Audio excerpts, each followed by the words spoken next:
Hello दोस्तों, नमस्कार। स्वागत है आप सभी का SRL एकेडमी के यूट्यूब चैनल पर। कैसे आप सभी लोग? उम्मीद करते हैं कि आप सभी लोग होंगे स्वस्थ होंगे, मस्त होंगे, मजे में होंगे। दोस्तों, आज के इस वीडियो के अंतर्गत हम देखने वाले हैं पुष्पी पादपों में लैंगिक जनन के बारे में। इससे पहले हमने पुंकेसर की संरचना, उसके साथ साथ में उसमें किस प्रकार से लघु बीजाणु बनते हैं और किस प्रकार से पराग कणों का निर्माण होता है उसके बारे में देखा था। इसके साथ साथ में हमने स्त्री केसर की संरचना, गुरु बीजाणु धानी, गुरु बीजाणु जनन और बीजांड की संरचना को पिछली क्लास के अंतर्गत देख लिया है। और आज की इस क्लास के अंतर्गत, आज के इस वीडियो के अंतर्गत हम मुख्य रूप से बात करने वाले हैं परागण के बारे में, अर्थात पोलिनेशन के बारे में। हम देखेंगे कि परागण होता है वो क्या होता है, ये कितने प्रकार का होता है, उनकी क्या क्या विशेषताएं होती हैं, इन सब के ऊपर हम एकदम डिटेल के अंतर्गत बात करने वाले हैं। इस कारण वीडियो को अंत तक जरूर देखें। और यदि अभी तक आपने हमारे चैनल को सब्सक्राइब नहीं कर रखा है तो चैनल को जल्दी से जल्दी सब्सक्राइब करें, जिससे कि आप सभी लोगों तक ऐसे वीडियो हैं ये लगातार पहुंचते रहें। आप अपनी तैयारी को बेहतर तरीके से कंप्लीट करें और जिस भी एग्जाम की आप तैयारी कर रहे हो, चाहे से आप बोर्ड एग्जाम की तैयारी कर रहे हो, चाहे से आप नीट के लिए तैयारी कर रहे हो, उन दोनों में आपको क्या मिले? सफलता मिले। तो अब हम बात करते हैं किसके बारे में? परागण के बारे में। तो आज का जो हमारा टॉपिक है जिसके ऊपर हम बात करने वाले हैं वो है परागण। परागण जिसे हम बोलते हैं पोलिनेशन। सबसे पहले हम ये समझेंगे कि परागण होता है ये क्या होता है। देखो, अब तक हम क्या पढ़ चुके हैं? हमने ये देखा है कि जो पुंकेसर होते हैं, हमने क्या क्या देखा है? देखो ध्यान से समझो। हमने देखा है कि जो पुंकेसर होते हैं ये पुष्प में नर जननांग का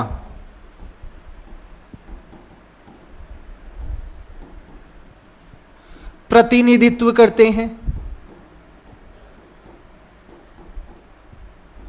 अर्थात पुष्प के अंदर जो नर जननांग के रूप में पाए जाते हैं वो होते हैं पुंकेसर। और ये पुंकेसर होता है, इसके अंतर्गत होता है आपका पराग कोश। और पराग कोश में हमारे क्या बनते हैं? पराग कण बनते हैं। क्या बनते हैं भाई? पराग कण। और ये जो पराग कण होते हैं ये अचल होते हैं। कैसे होते हैं? अचल। कहने का मतलब ये खुद गति नहीं कर सकते हैं। इसी पराग कण के अंदर आपका क्या पाया जाता है? नर युग्मक उपस्थित होता है। इसी पराग कण में क्या उपस्थित होता है? नर युग्मक।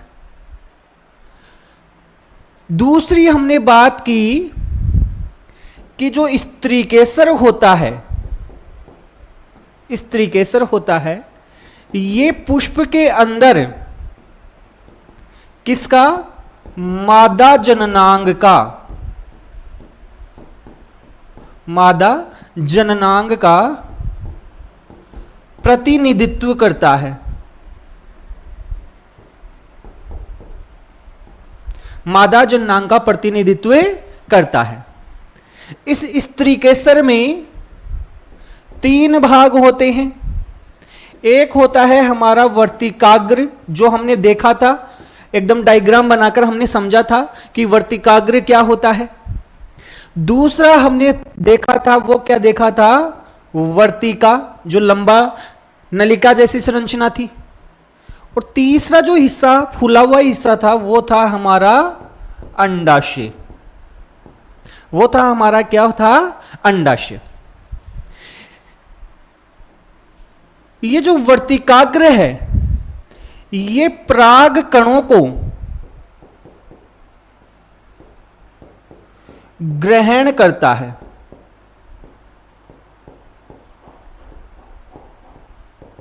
ये पराग कणों को क्या करता है? ग्रहण करता है। अर्थात जो पुंकेसर में से, जो पुंकेसर के पराग कोश में से जो पराग कण निकलेंगे, वो पराग कण निकलकर स्त्रीकेसर के कौन से भाग पर जाकर गिरेंगे? वो जाकर गिरेंगे हमारे वर्तिकाग्र के ऊपर जाकर गिरेंगे। तो ये उसको ग्रहण करने वाला हिस्सा है। स्त्रीकेसर का जो ग्रहण करने वाला हिस्सा है वो होता है हमारा क्या? वर्तिकाग्र। तो देखो, ये खुद तो अचल है, परागकण खुद तो चल नहीं सकता है, तो इसमें किसी ना किसी हमें बाह्य कारक की क्या होती है? आवश्यकता होती है। किसकी आवश्यकता होती है? बाह्य कारक की आवश्यकता होती है। वो हम बाद में देखने वाले हैं। लेकिन जो ये पराग कण है, ये पराग कण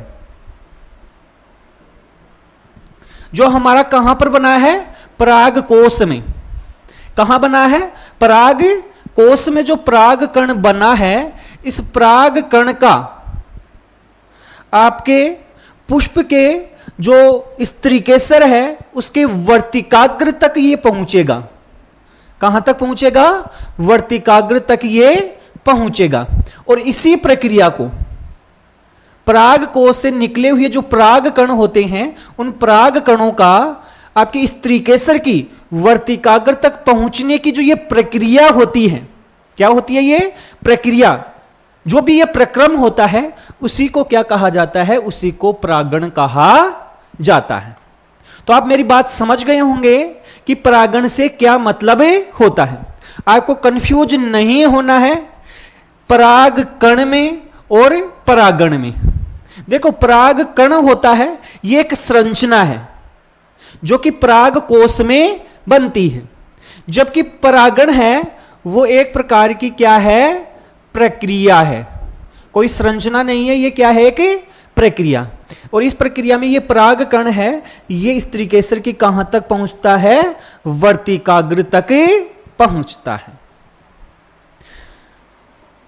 तो इस पूरे को हम क्या लिख सकते हैं? इसको क्या बोल सकते हैं? देखो कि जो पराग कण है, जो पराग कण है, ये जाएगा और ये स्त्रीकेसर की कहां पहुंचेगा? वर्तिकाग्र तक पहुंचेगा। पराग कण कहां पहुंचेगा? वर्तिकाग्र तक। और ये जो प्रक्रिया होगी, ये जो प्रक्रिया होगी, इसी प्रक्रिया को हम क्या कहेंगे? परागण कहेंगे। एकदम सिंपल सी बात हो गई है। तो हमने समझ लिया है कि परागण क्या होता है। अब देखो, जो हमारा परागण होता है इसको वैसे तो डिवाइड किया जाता है, एक तरीके से तो डिवाइड किया जाता है दो भागों में। एक तरीके से तो डिवाइड किया जाता है दो भागों में। कैसे भाई? एक तो होता है स्वपरागण और एक होता है परपरागण। तो वैसे तो डिवाइड किया जाता है इसको कितने भागों में? दो भागों में, स्वपरागण और परपरागण।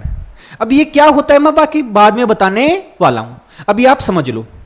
और यदि हम देखें,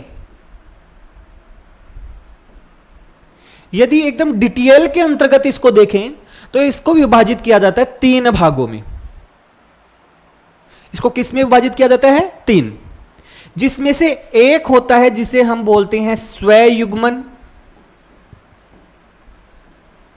ऑटोगेमी जिसे कहते हैं। फिर दूसरा होता है, इसे बोलते हैं हम सजात पुष्पी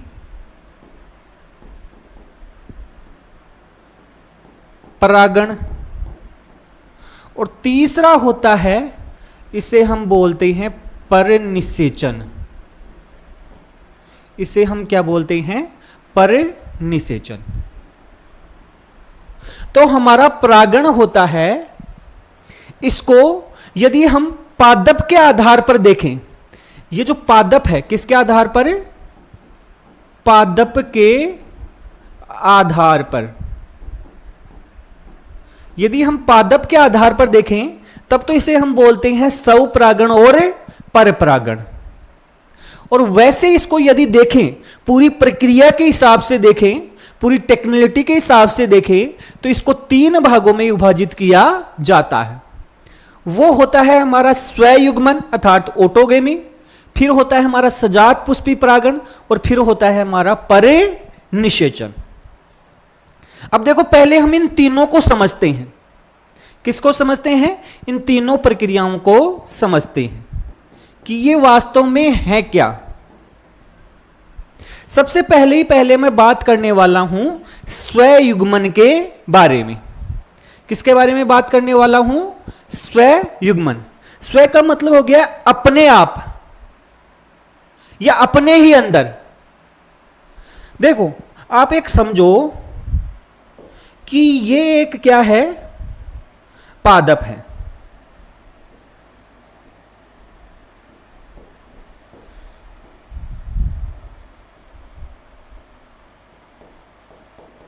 ये एक पादप है और ये इस पादप के ऊपर एक पुष्प लगा हुआ है। ये इस पुष्प के पुंकेसर हैं।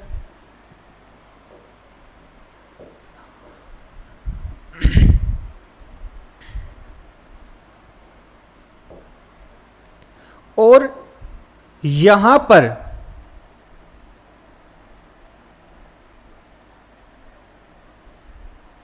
ये इस पुष्प का स्त्री केसर है। ऐसे समझ लो। अब पादप सेम है।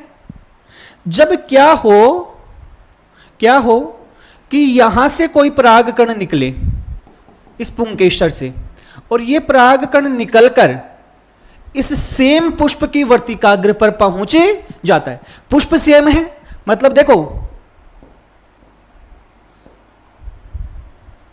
समान पादप और समान पुष्प,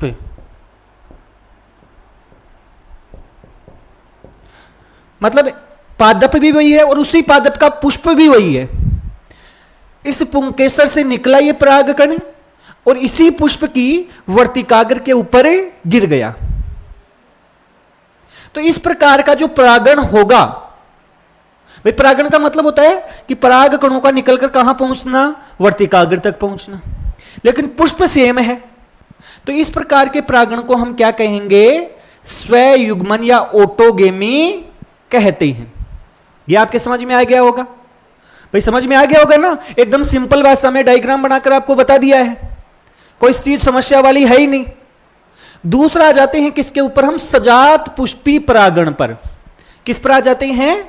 सजात पुष्पी परागण। इसमें देखो, आपको दूसरा डायग्राम बना के दिखाता हूं।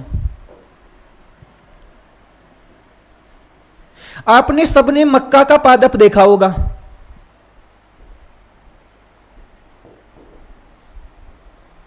मक्का का पादप देखा होगा। और ये जो मक्का का पादप होता है,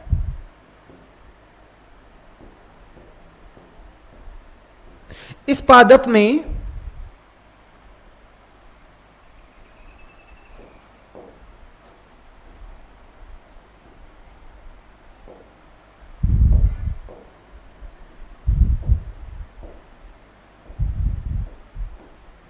ऐसे क्या होता है कि ये तो वास्तव में नर पुष्प है और ये क्या है? मादा पुष्प है। ये नर पुष्प है और ये मादा पुष्प। कहने का मतलब है मक्का एक ऐसा पादप है जिस पादप के ऊपर नर और मादा पुष्प होते हैं वो अलग अलग होते हैं। इसके टॉप पर जो पुष्प लगता है वो नर पादप पुष्प है और ये है मादा पुष्प। जो वास्तव में मक्के का भुट्टा होता है उसके ऊपर वो पतले पतले बाल निकले होते हैं, वो वास्तव में भुट्टा होता है, ये मादा पुष्प होता है। अब देखो, परागकण यहां से निकलेंगे, परागकण यहां से निकलेंगे नर पुष्प से, और यहां से निकलकर ये मादा पुष्प पर जाकर गिरे जाएंगे। ये वास्तव में जो ये पतले पतले रेसे निकले हुए हैं ना, ये इस मादा पुष्प की क्या है? वर्तिका, लंबी लंबी वर्तिका है और इसके ऊपर टिप पर क्या पाया जाता है? वर्तिकाग्र पाया जाता है। तो तो देखो पादप तो सेम है, समान पादप है,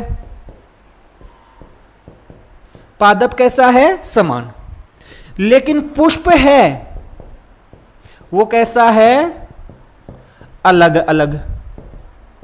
भाई सेम पुष्प थोड़ी है, यहां से निकला और यहां पहुंचा, उसी पादप के एक पुष्प में से परागकण निकलकर उसी पादप के किसी दूसरे पुष्प पर पहुंचे जाता है। हालांकि ये तो मैंने नर और मादा पुष्प अलग अलग बताए, ये वैसे भी हो सकता है कि पुष्प अगर उसमें दोनों भी हैं तो यहां से निकलकर किसी दूसरे पुष्प पर पहुंच जाए, उस कंडीशन में भी ये हो सकता है। लेकिन पता यह होना चाहिए कि पादप समान होना चाहिए लेकिन पुष्प अलग अलग होने चाहिए। इस कंडीशन को हम बोलेंगे सजात पुष्पी परागण। मतलब पुष्प तो उसी पादप पर है लेकिन अलग अलग है, तो यह हो गया हमारा सजात पुष्पी परागण। और तीसरा जो हमारा है वो है परनिषेचन। वो क्या है भाई, परनिषेचन। इसको भी समझो आप, ये एक पादप है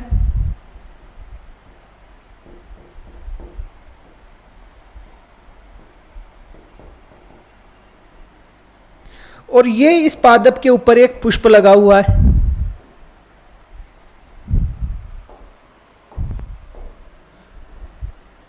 ये इसके पुंकेसर हैं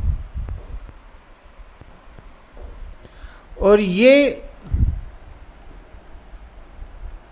इसकी वर्तिका और वर्तिका। तो ये तो एक हो गया।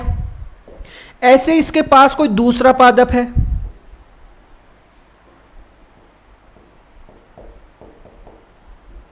ऐसे ही इसके पास कोई दूसरा पादप है और उसके ऊपर भी पुष्प लगा हुआ है।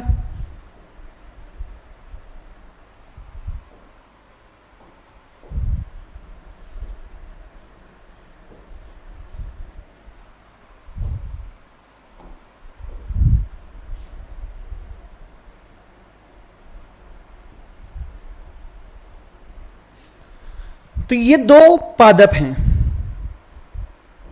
दो पादप हैं। यहां से परागकण निकले और इस पादप से इस दूसरे पादप की वर्तिकाग्र तक ही पहुंच गए। अब देखो पादप भी अलग अलग हो गए, पुष्प तो अलग अलग होने ही होने। भाई अगर पादप अलग हो गया तो पुष्प तो अलग अपने आप ही हो जाएगा। तो यहां से परागकण निकला और किसी दूसरे पादप के किसी पुष्प की वर्तिकाग्र के ऊपर जाकर गिर गया। तो इस कंडीशन को हम बोलेंगे क्या, परनिषेचन। इस कंडीशन को हम क्या बोलेंगे, परनिषेचन कहेंगे। आप ये बात आसानी से समझ गए होंगे कि यहां पर पादप है वो भी अलग है और पादप अलग है तो पुष्प भी क्या है, अलग है। पादप भी अलग और पुष्प भी अलग। ऐसी कंडीशन को हम क्या कहते हैं, परनिषेचन कहते हैं। तो इस प्रकार से हमारा जो परागण होता है, हमारा जो परागण होता है वो क्या होता है, आपके तीन प्रकार का होता है। स्वयुग्मन, सजात पुष्पी परागण और परनिषेचन। अब मैंने वैसे भी बताया है आपको कि नॉर्मली आपके सामान्य तरीके से परागण को दो भागों में भी विभाजित किया जाता है, जिसमें से एक को बोलते हैं स्वपरागण, एक को तो हम क्या बोलते हैं, स्वपरागण, और एक को हम बोलते हैं परपरागण। एक को हम क्या बोलते हैं, परपरागण। अब इसको थोड़ा सा समझने की जरूरत है। पहले आप नॉर्मली समझ लो एक बार। स्व का मतलब अपना, स्व का मतलब क्या हो गया, अपना। कहने का मतलब जब परागण हो रहा है उस दौरान जो पराग कण है उसी समान पादप का है, उसी पादप का है। तो देखो इसको भी हम समझ लेते हैं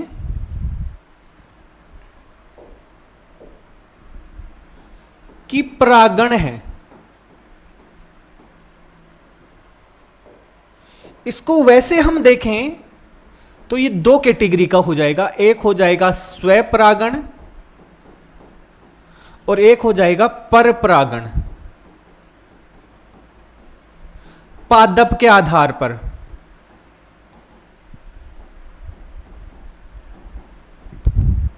किसके आधार पर है? पादप के आधार पर। देखो स्वपरागण है, इसमें क्या होता है?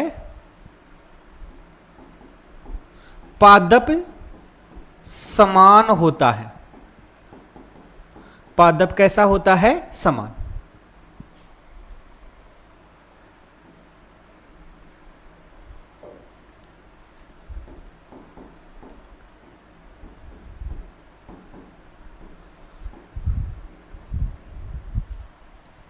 कहने का मतलब यह हो गया है कि चाहे से वो उसी पादप का सेम पुष्प हो और चाहे से वो पादप वही है लेकिन उसके पुष्प अलग अलग हो, दोनों ही अगर हम देखेंगे टेक्निकली तो वो स्वपरागण की कैटेगरी में आते हैं, सेल्फ पॉलिनेशन की कैटेगरी में आते।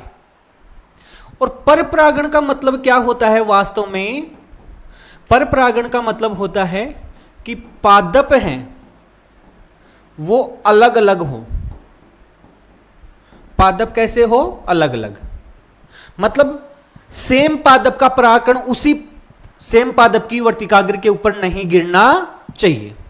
तो अब इसके आधार पर यदि हम इसको आधार माने, यदि हम इसको आधार माने तो देखो आप खुद मेरे को बताना,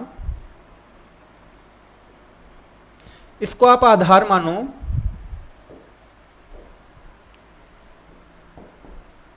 तो जो स्वयुग्मन है, स्वयुग्मन हो गया, सजात पुष्पी परागण हो गया और एक हो गया हमारा परनिषेचन।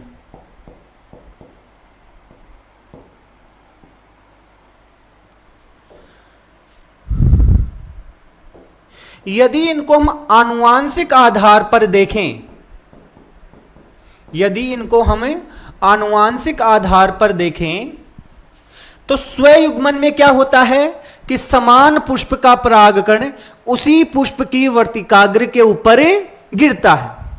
समान पुष्प का परागकण उसी पुष्प की वर्तिकाग्र के ऊपर गिरता है। तो इस कंडीशन के हिसाब से स्वयुग्मन कैसा होता है? स्वपरागण होता है। भैया तो सेम पुष्प सेम ही पादप। यदि हम सजात पुष्पी में देखें तो देखो पादप तो समान था कि नहीं था? भाई उसी पादप के दो अलग अलग पुष्प थे तो पादप तो सेम ही हो गया ना, उसकी आनुवांशिक संरचना है वो तो सेम ही होगी, उसके जो जीन वगैरह हैं वो तो सेम ही हो गए, पुष्प तो अलग अलग हैं। तो ये भी कैसा हो जाता है? स्वपरागण हो जाता है आनुवांशिक दृष्टि से। और परनिषेचन होता है, इसमें पादप अलग अलग होते हैं और अलग अलग पादप होते हैं, तब उसे बोलते हैं हम परपरागण। क्या बोलते हैं? परपरागण। तो आनुवांशिक दृष्टि से हमारा स्वयुग्मन और हमारा सजात पुष्पी परागण होता है, यह समान ही होता है। आनुवांशिक दृष्टि से इनमें कोई अंतर नहीं होता है। आनुवांशिक दृष्टि से इनमें कोई भी अंतर नहीं पाया जाता है। ये दोनों ही क्या होते हैं? स्वपरागण होते हैं। और परनिषेचन होता है वो होता है वास्तव में परपरागण। लेकिन यदि हम बाह्य कारक के आधार पर देखें, किसके आधार पर देखें? बाह्य कारक। भाई जो परागण होता है वो क्या होता है कि इसके लिए किसी ना किसी कारक की आवश्यकता पड़ती है।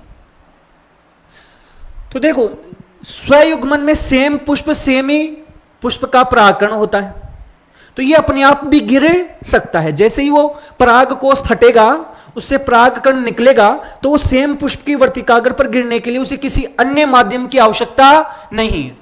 ना हवा की जरूरत है, ना पानी की जरूरत है, ना किसी अन्य कारक की, क्योंकि उसी पुष्प का परागकण उस पर अपने आप भी गिर सकता है।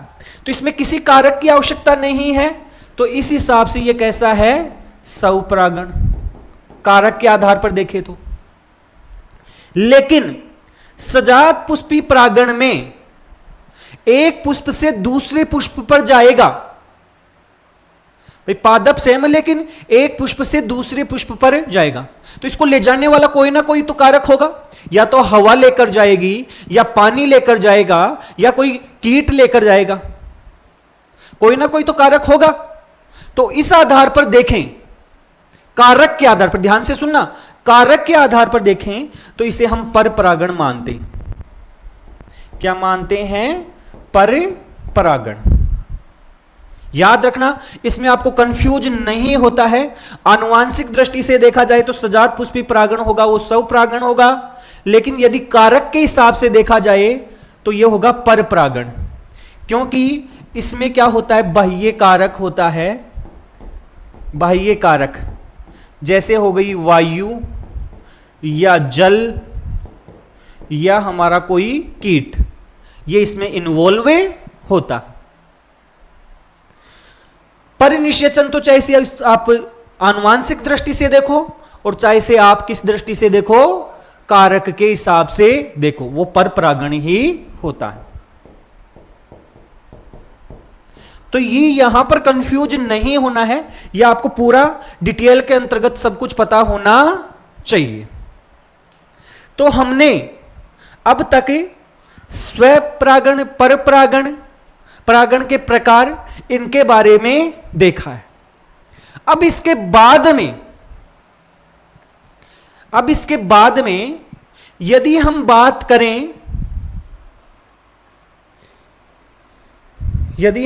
करें किसकी,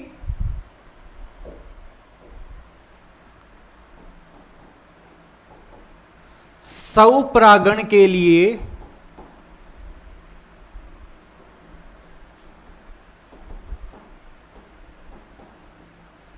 अनुकूल परिस्थितियां,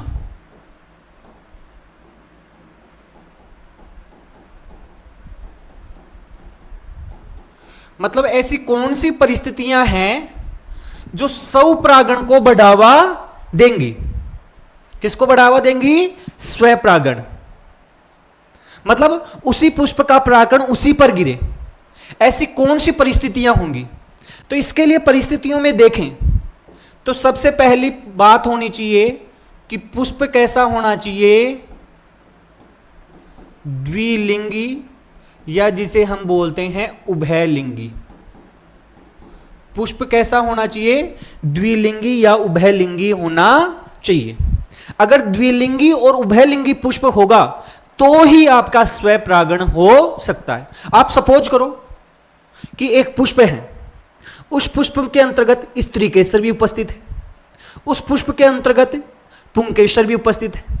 तो क्योंकि स्त्री केसर और पुंकेसर दोनों उपस्थित हैं, तो उस पुष्प में से परागकण निकलकर उसमें गिर सकता है कि नहीं गिर सकता, अर्थात स्वपरागण हो सकता है। अगर सपोज करो कि एक पुष्प हो जिसमें क्या हो, क्या आपका पुंकेसर हो, दूसरे पुष्प में क्या हो, स्त्री केसर हो। अब बताओ स्वपरागण पॉसिबल है क्या? क्या इसी पुष्प में से खुद में परागण हो सकता है? नहीं, यहां से निकलकर इसको यहां जाना ही पड़ेगा। तो हमेशा स्वपरागण के लिए द्विलिंगी पुष्प होने चाहिए, पहली कंडीशन। दूसरी कंडीशन होती है समकालिक परिपक्वता। समकालिक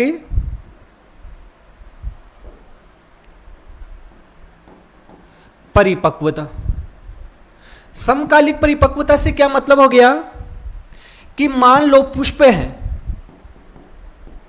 और इस पुष्प में एक है पुंकेसर और एक है स्त्री केसर।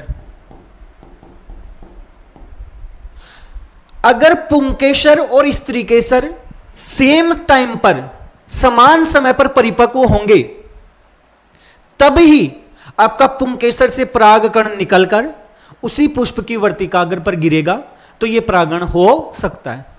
अगर सपोज करो कि पुंकेसर पहले परिपक्व हो गया और स्त्री केसर बाद में परिपक्व हो रहा है। कहने का मतलब यह हुआ कि पुंकेसर में से फटकर पूरे परागकण निकल गए, उसके बाद में स्त्रीकेसर परिपक्व हो रहा है। तो बताओ स्वपरागण हो सकता है क्या? नहीं। अगर वो समान समय पर परिपक्व होंगे तो उसमें क्या होगा? स्वपरागण होगा। तीसरी कंडीशन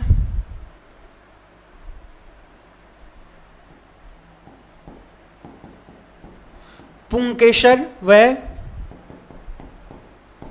स्त्रीकेसर की स्थिति, इन दोनों की स्थिति। देखो, स्वपरागण के लिए आप सपोज करो ये कोई पुष्प है और ये इस पुष्प में से पुंकेसर लगा हुआ है और ये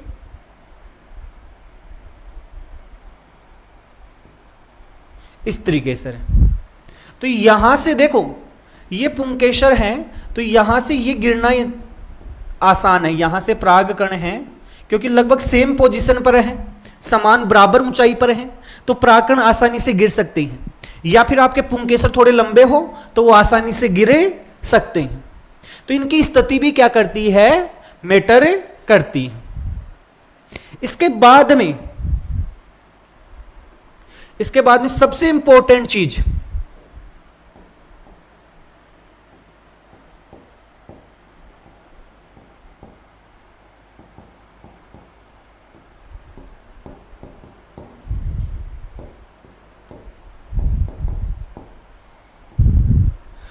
अणु उन्मूल्य परागण पुष्प। अणु उन्मूल्य परागण पुष्प ये क्या होते हैं? देखो, एक बार सपोज करो, आपको मैं एक डायग्राम दिखाता हूं, एक डायग्राम देखना आप।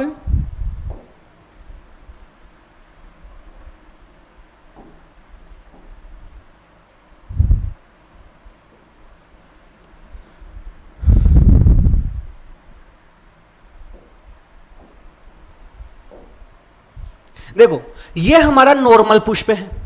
कैसा पुष्प है? नॉर्मल। और ऐसे पुष्प होते हैं, ये खुले हुए होते हैं। इनका जो ये हमारा क्या है, ये इनकी जो पंखुड़ियां एकदम खुली हुई हैं, ये इनके पुंकेसर निकले हुए हैं और ये इनके बीच में क्या है? आपकी स्त्रीकेसर। क्योंकि ये पुष्प खुला हुआ है तो यहां पर बाहर से आकर कोई भी परागकण है वो गिरे सकता है। जैसे यहां पर एक मक्खी है, वो परागकण को ला रही है और लाकर यहां पर आसानी से इसको डाल सकती है।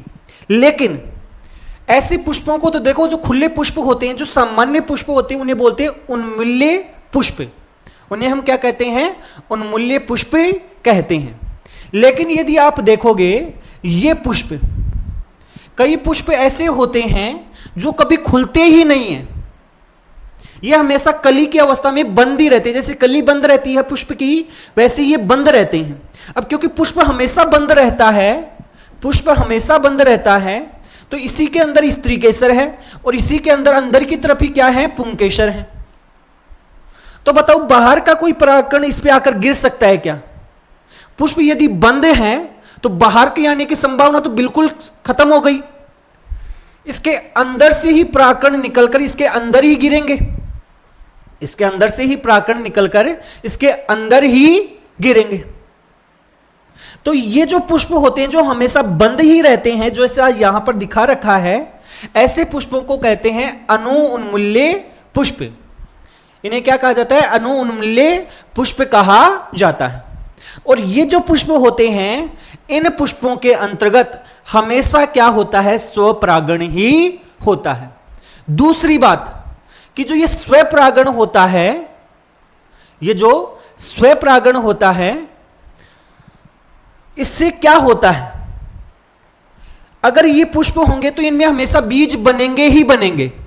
ऐसी कोई कंडीशन नहीं हो सकती है कि इनमें बीज बने ही नहीं। क्यों? क्योंकि इसमें पुंकेसर है और पुंकेसर से परागकण निकलेंगे, वो यहीं पर गिरेंगे, बाहर जा ही नहीं सकते हैं। तो ऐसे पुष्पों का फायदा यह है अणु उन्मूल्य का कि इनमें सदैव स्वपरागण होता है और उसके साथ साथ में आपके इनमें बीज हमेशा बनते हैं। तो याद रखना उन्मूल्य और अनु उन्मूल्य पुष्प क्या होते हैं। तो क्या है भाई, ये चौथे नंबर का मैं आपको बता रहा था, अनु उन्मूल्य पुष्प।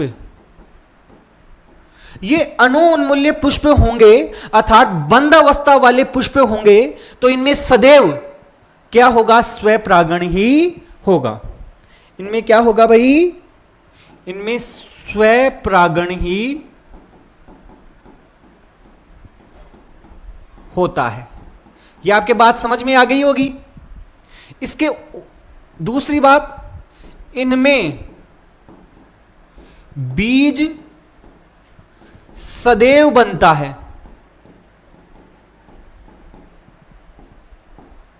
क्योंकि पुष्प हमेशा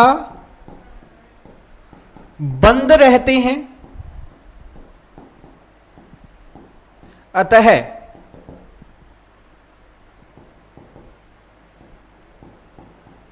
स्वपरागण अवश्य होता है। स्वपरागण होगा ही होगा और फिर बीज बने ही जाएगा। इनमें क्या होती है कि बन भी सकता है, नहीं भी बन सकता। अगर परागण हो गया तो बन जाएगा, नहीं हो तो नहीं बनेगा, लेकिन इसमें बनेगा ही बनेगा। और इसके उदाहरण आपको विशेष रूप से याद रखने हैं। उदाहरण, इसमें एक तो आपको उदाहरण याद रखना है वायुला,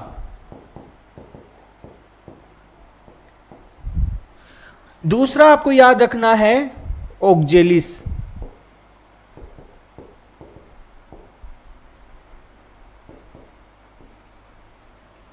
तीसरा आपको याद रखना है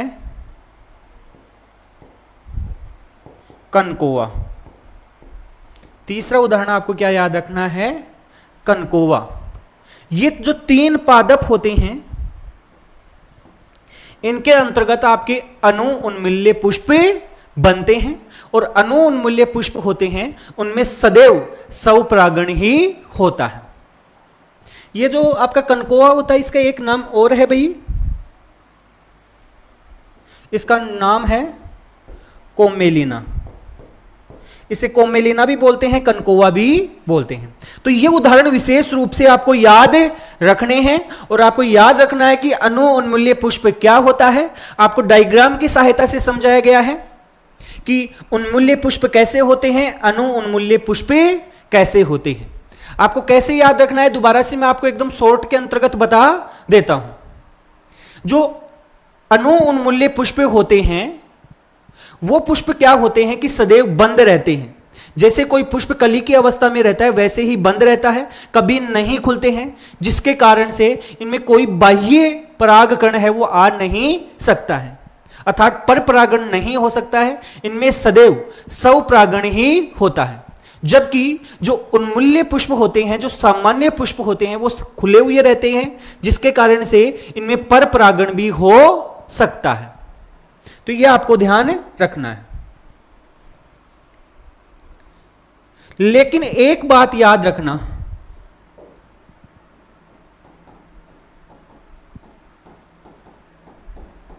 स्वपरागण के नुकसान, भाई हमने पहले देखी स्वपरागण के लिए कौन कौन सी परिस्थितियां होनी चाहिए।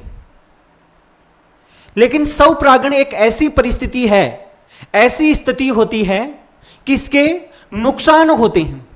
अगर बहुत ज्यादा समय तक स्वपरागण की परिस्थिति होती है, अगर उसी पुष्प के परागण उसी पुष्प के वर्तिकाग्र पर गिरेंगे, तो आनुवांशिक की दृष्टि से इनमें आनुवांशिक रोग होने की संभावना बढ़ती जाती है।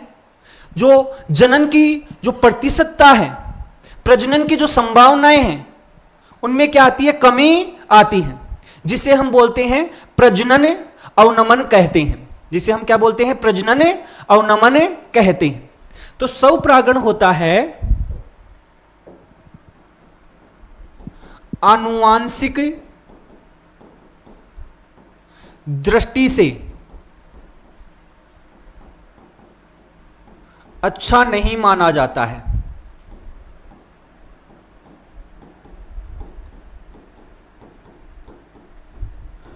भाई इसको आनुवांशिकी की हिसाब से सही नहीं माना जाता है। क्यों भाई? कारण देखो भाई, कारण समझ लो। पहला कारण विविधता व विभिन्नताएं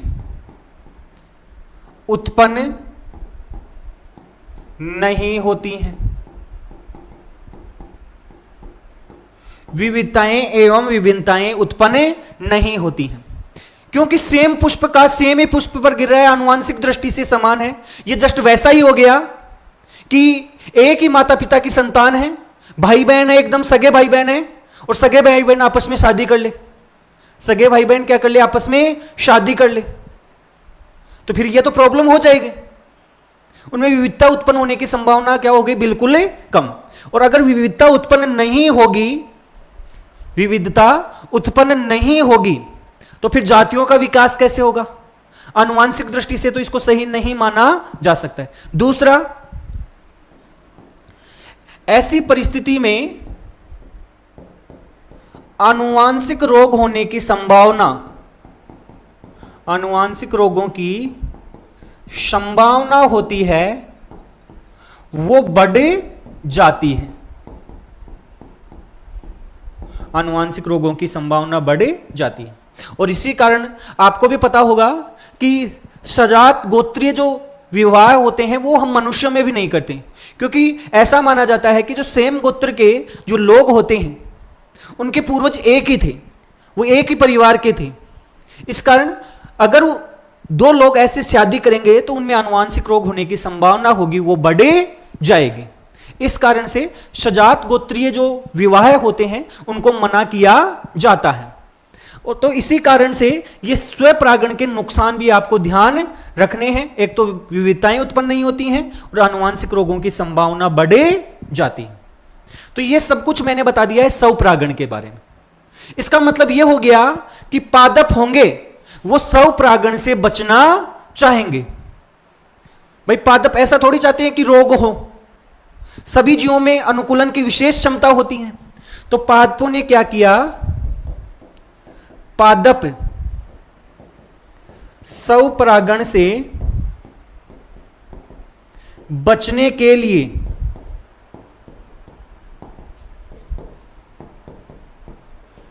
अनुकूलन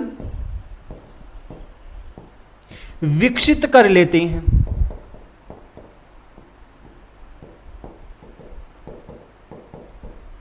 क्या कर लेते हैं? अनुकूलन विकसित कर लेते हैं। अपने अंदर कुछ ऐसे बदलाव कर लेते हैं कि इनमें स्वपरागण की संभावनाओं को बिल्कुल क्या किया जा सके? कम किया जा सके। और जो भी वो परिवर्तन करते हैं उन्हें हम क्या कहते हैं? उन्हें हम कहते हैं बहिर्जनन युक्तियां। उन्हें क्या कहा जाता है? बहिर्जनन युक्तियां कहा जाता है। तो ये बहिर्जनन युक्तियां क्या होती है, याद रखना है। बहिर्जनन युक्तियों का मतलब हो गया कि पादप होते हैं वो स्वपरागण से बचने के लिए अपने अंदर कुछ ऐसे बदलाव करते हैं, कुछ ऐसी युक्तियां डेवलप करते हैं जिससे कि उनमें स्वपरागण की संभावना को क्या किया जा सके? कम किया जा सके। और इसके हम पढ़ेंगे उदाहरण।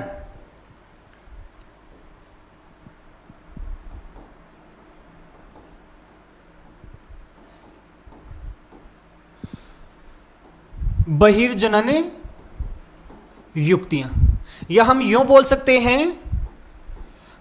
परपरागण के लिए परिस्थितियां।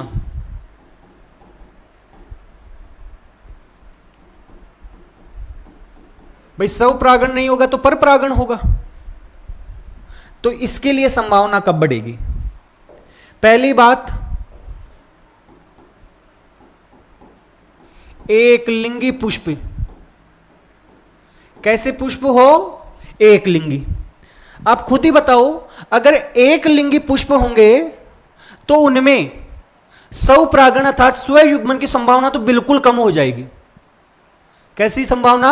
स्वयुग्मन की संभावना क्या हो जाएगी? कम हो जाएगी। तो एक लिंगी पुष्प। दूसरा असमकालिकता। असमकालिकता कहने का मतलब यह हो गया कि मान लो पुष्प में पुंकेसर पहले विकसित हो जाए, उसके परागकण परिपक्व हो गए, वो फट गए, बिखर गए, और उसके बाद में सब कुछ होने के बाद में आपका स्त्री केसर विकसित हुआ, वो परिपक्व हुआ, तो दोनों का टाइम अलग अलग हो गया ना। अगर टाइम अलग अलग हो गया तो पहले वाला पहले होकर बंद हो जाएगा, यह परिपक्व हुआ है, तो स्वपरागण की संभावना क्या हो गई है? कम। इसका उल्टा भी हो सकता है कि आपका स्त्री केसर है वो पहले परिपक्व हो गया और पुंकेसर अभी परिपक्व हुआ ही नहीं, उसमें परागकण अभी बने ही नहीं, तो इस कंडीशन में भी परपरागण की संभावनाएं होंगी वो बढ़े जाएंगी। तीसरी हो सकती है आपकी स्त्री केसर व पुंकेसर की स्थिति। इनकी स्थिति पर भी डिपेंड कर सकता है। कैसे भाई? देखो, आप खुद सपोज करो ये कोई पुष्प है और ये इस पुष्प के अंतर्गत आपका स्त्री केसर है, यहां पर आपके क्या लगे हुए हैं? पुंकेसर लगे हुए हैं। अब देखो, ये वर्तिकाग्र यहां पर है, ये वर्तिकाग्र यहां पर है, और यहां पुंकेसर से आपके परागकण निकल रहे हैं। अब नीचे से ऊपर है, ये परागकण जाने की संभावना क्या हो जाती है? बिल्कुल कम हो जाती है, क्योंकि हवा आएगी तो नीचे से तो आएगी नहीं, ऐसे साइडों से आएगी, जैसे इस साइड से आएगी, तो ये इस बजाय जाने की संभावना क्या हो जाएगी? बढ़े जाएगी। तो अगर इनकी स्थिति अलग अलग है कि पुंकेसर छोटे हैं, स्त्री केसर की वर्तिकाग्र लंबी है, तो ऐसी कंडीशन में भी स्वपरागण की संभावनाएं होती हैं वो कम हो जाती हैं, तो यह भी ध्यान रखना। दूसरा नेक्स्ट कंडीशन हो सकती है कि स्वपरागकण हैं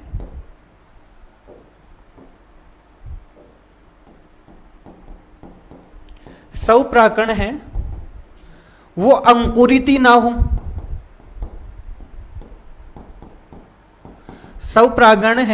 परागकण है वो अंकुरित ना हो। मान लो कि उस पुष्प के अंदर अगर खुद का परागकण गिर गया तो वो उसका अंकुरण ही ना हो, तो ऐसी कंडीशन के अंतर्गत भी स्वपरागण की जो संभावना है वो कम हो जाएगी। तो ये कंडीशन है जो स्वपरागण की संभावनाओं को कम करती हैं और परपरागण की संभावनाओं को बढ़ाती हैं। इसके अलावा हम यह भी मान सकते हैं कि रंगीन पुष्प हो, क्योंकि रंगीन पुष्प होंगे तो इसके ऊपर कीट वगैरह आकर बैठेंगे, वो इसकी ओर आकर्षित होंगे, और आकर्षित होंगे तो वो दूसरे पुष्पों पर जाकर बैठेंगे, तो परपरागण की संभावना होगी वो बढ़े जाएगी। इसके अलावा और क्या बोल सकते हैं? मकरंद बनाए वो,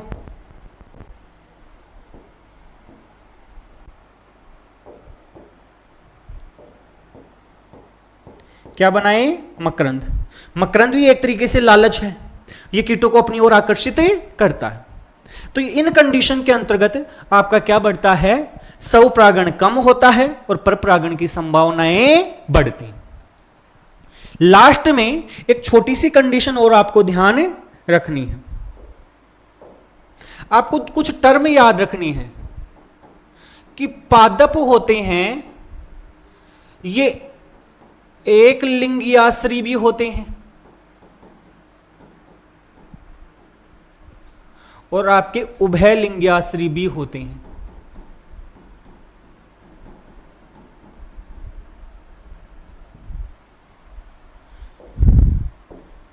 एक लिंगियाश्री का मतलब यह हो गया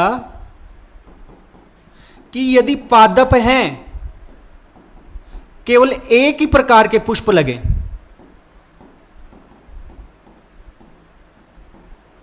मतलब किसी पादप पर या तो नर पुष्प लगे या फिर मादा पुष्प लगे, तो ऐसे पादपों को हम बोलते हैं एक लिंग्याश्री। मतलब एक पादप पर या तो नर पुष्प लगता है या फिर मादा, ऐसे पादपों को हम बोलते हैं एक लिंग्याश्री। इसके उदाहरण आपको याद रखने हैं, पपीता, खजूर। पपीता और खजूर होते हैं, ये ऐसे पादप होते हैं जिन पर या तो नर पुष्प लगता है या फिर मादा पुष्प। अब आप खुद बताओ, क्या इसके अंदर स्वपरागण हो सकता है? क्या इसके अंतर्गत केवल और केवल परनिषेचन हो सकता है? कैसा हो सकता है? परनिषेचन। यह तो हो सकता है। स्वयुग्मन हो सकता है क्या? यह नहीं हो सकता। सजात पुष्पी हो सकता है क्या? इसकी कोई संभावना है क्या? यह भी नहीं हो सकता। क्यों भाई? सजात पुष्पी का मतलब उस पर नर और मादा पुष्प तो लगने वाले नहीं है, तो यह भी नहीं हो सकता। उसके ऊपर ऐसा पुष्प है ही नहीं कि जिसके ऊपर क्या हो, नर और मादा स्थिति हो, वो भी नहीं है। अगर हम बात करें किसकी, उभयलिंग्याश्री पादप, तो उभयलिंग्याश्री पादप होते हैं, ये दो कैटेगरी के हो सकते हैं पुष्प के आधार पर। या तो हो सकता है आपका उभयलिंगी पुष्प, या तो हो आपका उभयलिंगी पुष्प, अर्थात एक ही पुष्प में